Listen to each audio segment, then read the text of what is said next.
Hey guys, welcome back to What Should I Play? And today I'm going to share some memories with you and tell you why you should play Comix Zone.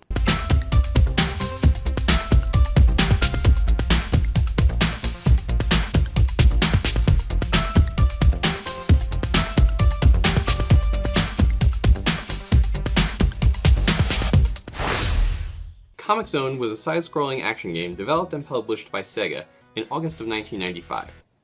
This game was released super late in the console's lifespan, coming out only a month before the PlayStation 1 in the US.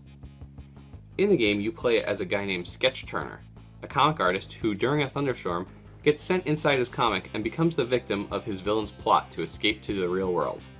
Throughout the game, you traverse the pages of a comic book, in some cases, literally having to break through from panel to panel.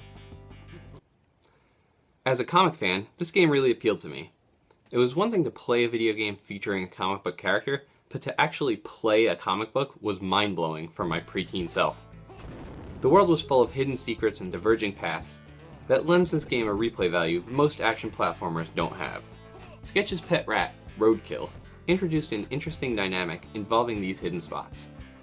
He could be carried in an item slot and then dropped once you were inside a panel to reveal hidden items for you, or hit switches or levers that you wouldn't normally be able to reach on your own.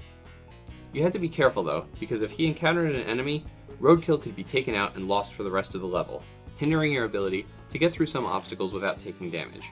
It was a cool element of risk versus reward, having to decide whether it was worth taking up an item slot to store him, or to let him venture through on his own, potentially uncovering power-ups for you. Aside from being a great game with excellent graphics and a killer soundtrack, this game sticks out to me because it was one of the first Genesis games I had. As a young child, I only had Nintendo consoles, NES, SNES, and Game Boy. The Genesis was a bit of a mysterious console to me. I remember watching my older cousins play Mortal Kombat 2 on the Genesis with blood gushing all over when we visited them one summer. That, combined with the aggressive marketing, made me think of it as a teen console. Playing Sonic with my friend up the street showed me that the console had games for me too. My birthday is just 2 weeks before Christmas, so come the end of the holiday season one year, I decided that I wanted to deviate from my Nintendo tunnel vision. I had my parents drive me to Funkoland, and if you've ever been shopping a few days after Christmas, you know how chaotic it can be. I walked through and I picked out a used Model 2 Sega Genesis for myself. That's right, the Sega Genesis was the first console game I ever bought and paid for myself. I also picked up a copy of Sonic 2, Jurassic Park, and Comix Zone. To this day, I've never beaten Comix Zone because it's really difficult. But it's still a lot of fun and keeps me coming back every so often to give it another go.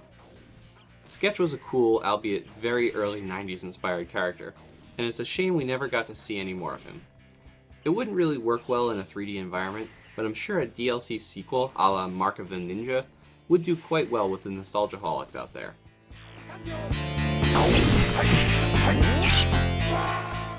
So do you have any memories of Comix Zone? What was the first console that you bought for yourself? Let me know in the comments below. And as always, thanks for tuning in.